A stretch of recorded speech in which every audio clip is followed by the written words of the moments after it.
Hello, my name is Eleanor Hayes. I am 36 years old and I live in Savannah, Georgia, a city where the moss hangs heavy on the oak branches, as if each leaf remembers a secret too painful to let go. Today, I am a historian, a woman who built her career by unearthing forgotten stories and restoring them to their rightful place in time. But everything I have become was carved out of the betrayals I once endured.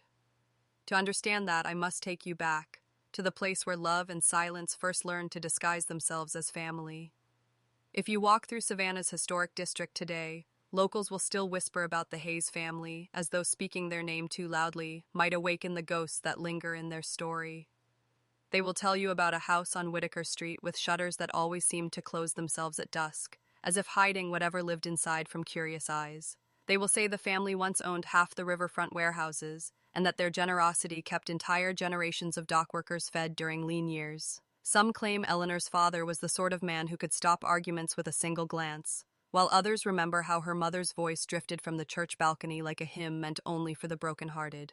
But beneath these fragments of memory lies something unspoken, an understanding passed between neighbors that the Hayes name carried both honor and ruin.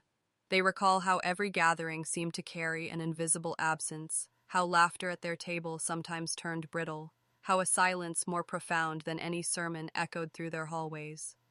Even now, the locals argue over what truly happened. Some insist it was business gone wrong, others say it was betrayal from within, but no one knows the full truth. What they do know is that a fracture once split the family so deeply that it reshaped not only their own legacy, but the very rhythm of the town. Children were warned not to pry into Hayes' affairs, yet they grew up knowing that the family's story was carved into the cobblestones beneath their feet, impossible to erase no matter how tightly the shutters stayed closed. And when people speak of Eleanor today, they do so with a strange reverence, as though she carried the entire town's grief in her spine and somehow walked upright despite it.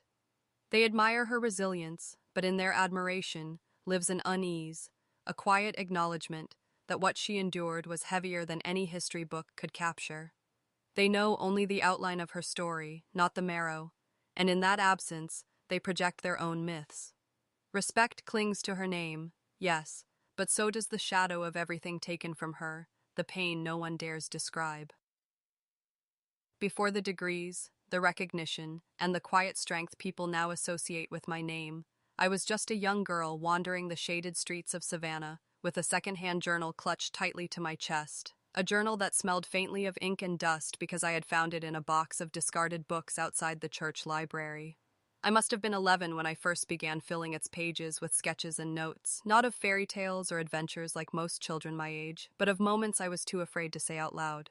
I would draw the way sunlight pooled on the kitchen table in the late afternoon, the outline of my mother's hands kneading bread, or the curve of the old magnolia tree that bent toward our window, as if it, too, was trying to listen in on our lives.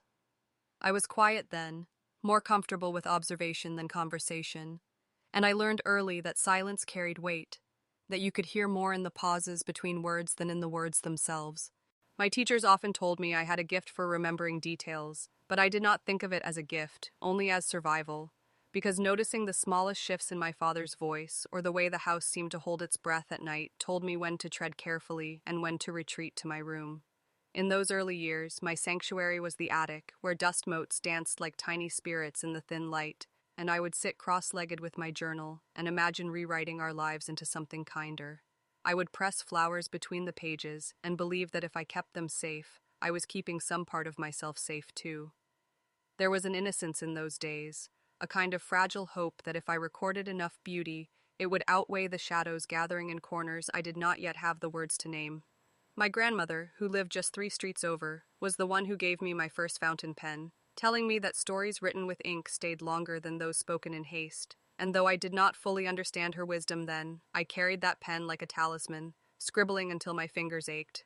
I can still smell the faint tang of iron gall ink and the candle wax she used to soften the nib when it caught on paper, and sometimes, even now, when I am cataloging centuries-old manuscripts in the archives, that memory returns unbidden, reminding me that before I was anything else, I was a girl searching for permanence in a world that felt always on the verge of disappearing. Those notebooks became my proof of existence, my quiet rebellion against invisibility, and though no one else saw their worth at the time, they held the blueprint of the woman I would eventually become. I was 19 when the world I had stitched together with scraps of paper and fragile hope finally came apart, and it happened with the swiftness of a gavel striking wood, final and echoing, leaving no space for appeal. My grandmother, the woman who had been my anchor and the one constant presence who reminded me that kindness could survive even in fractured households, passed away one humid July afternoon, and her death was the beginning of a chain of betrayals I could never have anticipated. I remember sitting at the long oak table in her lawyer's office, the walls lined with shelves of contracts and deeds that smelled faintly of mildew and dust, when we were told the will that had promised her small house and adjoining garden to me had gone missing. At first, I thought it was a clerical error, a misplaced file. But then her estranged brother, a man I had only seen twice in my life and who had never once visited her in her illness, arrived with papers in hand claiming full ownership of her estate. The lawyer, avoiding my eyes, explained that a newly discovered will had surfaced, notarized and dated just months before her passing, transferring everything to him. I remember the pit in my stomach as I read the signatures, her handwriting, shaky in the last years of her life, suddenly steady and confident on this document. It felt like an insult, a forgery so clumsy it should have been obvious, but the lawyer shrugged and said, "It appears valid." When I protested, pointing out the inconsistencies, my uncle leaned close enough for me to smell the bitter tang of tobacco on his breath and said, "You were just a child in her house. Do not think for a second you were entitled to it." The next day, sheriff's deputies arrived at the little property, their badges catching the morning light like cruel ornaments, and handed me an eviction notice signed by the probate court. "We are required to enforce this order," one of them muttered, his voice apologetic but firm, as if duty excused injustice. I tried to salvage my grandmother's belongings, the quilts she had stitched by hand, the letters she had written me in looping script, the journals I had filled with the quiet record of our lives, but the movers, hired by my uncle, tossed them into boxes with the indifference of strangers dismantling a museum. Within days, the house was stripped, the garden torn up as though memory itself was being bulldozed, and I stood in the street with nothing but 2 suitcases and the fountain pen she had once pressed into my hand. Neighbors watched from their porches, murmuring about the cruelty of it all, but no one stepped forward. No one challenged the legality, and I felt the bitter taste of abandonment sear itself into me. That was the day I understood how paper and signatures could erase a life, how silence from those who knew better could wound more deeply than the lies of those who sought to steal. After the eviction, I disappeared, not in the way of vanishing entirely, but in the quieter, more invisible way a person dissolves into the margins of life, becoming someone others stop asking about at church gatherings or family reunions. For 7 years, I slipped into a rhythm that demanded both endurance and silence. And though people speculated, some saying I had run off to Atlanta with nothing but anger in my veins, others whispering I must have ended up in jail because I always had that edge about me, the truth was far less dramatic and far more difficult. I worked wherever I could find a wage, often at dawn, pouring coffee in a diner that smelled of bacon grease and bleach, the kind of place where regulars left crumpled dollar bills as tips and called me sweetheart without once looking into my eyes. By afternoon, I took shifts cleaning offices, pushing a vacuum across gray carpets long after executives had gone home, leaving behind only the faint scent of cologne and PU. Or that would never belong to me. And at night, when exhaustion had pressed my bones into submission, I enrolled in classes at the community college, studying history and archival science by fluorescent light, my hands smudged with ink from note-taking, my heart still heavy with the memory of what had been stolen. I had no social life, no photographs, no celebrations to mark those years, only a string of receipts and syllabi to prove I existed. I lived in rented rooms, one above a laundromat where the hum of machines was my lullaby, another in a basement apartment so damp the walls seemed to sweat in summer. And I learned to cook plain rice with salt because it was cheap and filling enough to stretch across days. Loneliness became both enemy and companion. I spoke to myself in the mirror sometimes just to hear a voice, reminding myself that I was still here, still enduring. I never asked for recognition or pity. I only wanted justice, not even in the legal sense anymore, but in the spiritual sense of balancing what had been wronged. Each paper I wrote for class, each book I shelved in the library where I eventually found part-time work, felt like a brick in some invisible structure I was building, one only I could see, but that gave me reason to rise each morning. My uncle's name occasionally surfaced in the news, attached to some business deal or real estate venture, and I would clip the articles silently, folding them into the pages of my journals, not out of obsession, but as evidence, as proof that the world was still turning, that one day I might circle back and face what had been taken. No LinkedIn profile announced my progress. No Facebook photos documented my survival. I became a shadow, and in that shadow, I grew sharper. People thought absence meant failure, but my absence was a crucible, shaping me into someone who could no longer be erased by signatures or sairiki. I returned to Savannah in the spring of my 27th year, not with banners or announcements, but with the kind of silence that unsettles a room before anyone even realizes why. My absence had been long enough that most people barely recognized me, and those who did seemed unsure whether to greet me as a survivor or a stranger. The timing of my reappearance was not coincidental. The city had just held a public meeting to discuss rezoning the riverfront district, the very land my uncle had acquired years before through forged signatures and a corrupted will, and I knew if there was ever a moment to step back into the narrative, it was then. I walked into the municipal hall wearing a plain black dress and carrying nothing but a worn leather folder, the same one my grandmother had once used for her church records, and I felt the weight of every eye in the room as though the walls themselves had paused to breathe. Conversation stopped mid-sentence, papers rustled into silence, and though no one spoke my name aloud at first, I could see recognition flicker across the faces of those who remembered the eviction, who remembered the image of me standing in the street with suitcases as deputies locked the door behind me. My uncle was seated at the front, older now but still wrapped in the arrogance of money, and when his eyes met mine, a twitch crossed his jaw as though he had seen a ghost he thought he had buried long ago. The city planner cleared his throat, fumbling over introductions, but I walked forward and placed the folder on the table, sliding out a deed with my name printed in clean, undeniable ink. It was not the stolen document from years past, but a new deed, filed under my ownership after I had spent years quietly purchasing small parcels of land through silent LLCs, one piece at a time, until the core of what he thought was his empire no longer belonged to him. The room fell still, the kind of stillness that amplifies every heartbeat, and I said only one line. I am not here to take back what you stole. I am here to build what should have been. My voice did not rise, yet the words seemed to strike harder than any accusation. People shifted in their seats, whispering, as my uncle sputtered about legality, waving his hands in protest, but his bluster could not disguise the truth printed in bold letters before him. For the first time, I felt no need to argue, no need to justify. I had proof, and proof has a gravity silence cannot weaken.